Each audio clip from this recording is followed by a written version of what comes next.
আসসালামু আলাইকুম গাইস, সব ভালো নেই। আশা করি আপনারা সব ভালো আছেন, আমিও ভালো আছি। আজকে আমি আপনার মাঝে লইয়া এসেছি একটা নতুন রেসিপি। আজকে ইচ্ছা করছে আমরা বেগুনি খাইতাম, যার কারণে আজকে আমি তৈরি করবো বেগুনি। কিন্তু দুঃখের বিষয়, ঘরের মাঝে বেসন নাই। আজকে আমি বেগুনি বানাইমু ময়দা দিয়া।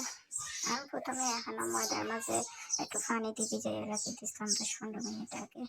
এরপরে আমি এক এক করে এখানে ধনিয়ার গুঁড়া, জিরার গুঁড়া, মরিচের গুঁড়া, হলুদের গুঁড়া, পরিমাণ মতো লবণ সবটা দিয়ে পরিমাণ মতো পানি দিচ্ছি, একটু বেকিং সোডা পাউডার দিচ্ছি দিয়ে এখন আমি বেলা থেকে প্লেটে দেখুন উপকরণটা তৈরি করছি। এখন আমি একটা কড়াইয়ের মাঝে তেল দিছি, দিয়ে কাটিয়ে রাখা বাইগুলো আমি আগে লবণ মরিচ মাখাইয়া রাখছিলাম। এখন আমি দেখুন এটা তৈরি করব। দেখবা আপনারা বেসন ছাড়াও কিন্তু বেগুনি হয়। আজকে আমার বেগুনি দেখলে আপনারা বুঝবা যে বেসন ছাড়াও সুন্দর সুন্দর বেগুনি হয়। দেখুন কি সুন্দর ফুলে উঠছে।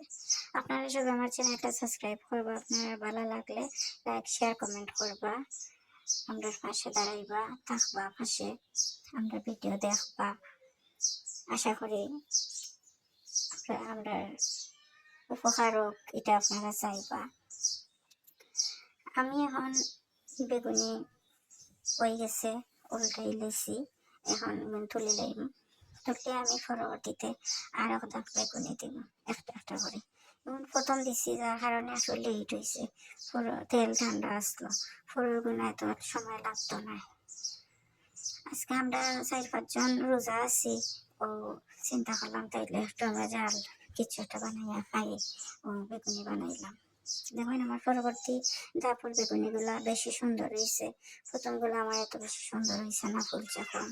এখন করবেন খুব সুন্দর ফুলছে এবং তাড়াতাড়ি হয়ে গেছে, যেহেতু এখন তেলটা গরম।